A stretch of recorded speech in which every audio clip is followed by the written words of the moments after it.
पहेली पूछना। जरूर, मुझे बहुत खुशी होगी। आप अपना पहेली बताइए, मैं उसे हल करने की पूरी कोशिश करूंगा। अगर अंधे की बीवी मर गई तो यह बात गूंगा अंधे को कैसे बताएगा? ये सच में एक दिलचस्प और सोचने पर मजबूर करने वाली पहेली है। आमतौर पर ऐसे मामलों में कोई तीसरा व्यक्ति इशारों या लिखित रूप से जानकारी देता है। वहाँ कोई तीसरा व्यक्ति है ही नहीं, और इशारा तो कर ही नहीं सकता क्योंकि वो तो अंधा है, तब कैसे बताएगा? बिल्कुल, ये सच में एक मुश्किल सवाल है। ऐसे में शायद सबसे अच्छा तरीका ये होगा कि कोई व्यक्ति बारीकियों से समझाकर या फिर धीरे धीरे और संवेदनशीलता के साथ बात करके उस व्यक्ति को जानकारी दे सकता है। ये चुनौतीपूर्ण परिस्थिति है और इस तरह कैसे बता सकता है? वो तो खुद ही गूंगा है, और गूंगा तो कुछ बोल नहीं सकता, तो अंधा कैसे समझेगा?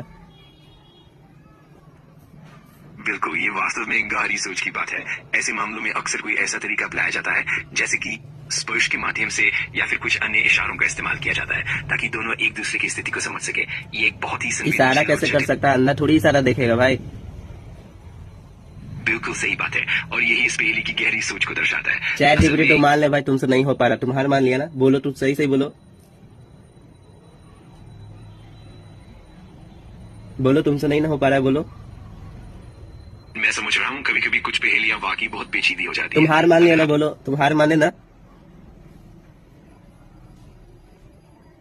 मैं पूरी कोशिश करता हूँ, और अगर कभी कोई सवाल थोड़ा चुनौतीपूर्ण हो तो हम मिलकर उसे समझने की मिल कोशिश के करें। नहीं, ये बताओ, ये पहेली तुमसे नहीं ना बन रहा है, ये जो मैंने पूछा नहीं ना बनेगा।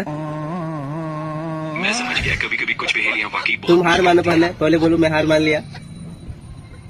कोई बात नहीं, मैं हमेशा तैयार हूँ, और अगर कभी कोई मुश्किल सवाल हो तो हम मिलकर उसे समझने की कहाँ कोशिश मिल के समझ लेगा? तुम तो मेरा प्रश्न तो उत्तर दे ही नहीं पाए। मैं समझता हूँ, और मुझे खेद है अगर मैं पूरी तरह से जवाब नहीं दे पाया। चल भाई, चल तू रहने दे भाई, तुमसे नहीं हो पाएगा भाई। कोई बात नहीं, मैं समझ गया। अगर आगे कभी कुछ भी पूछना हो या किसी और तरह की मदद चाहिए तो मैं यही हूँ, आप बेफिक्र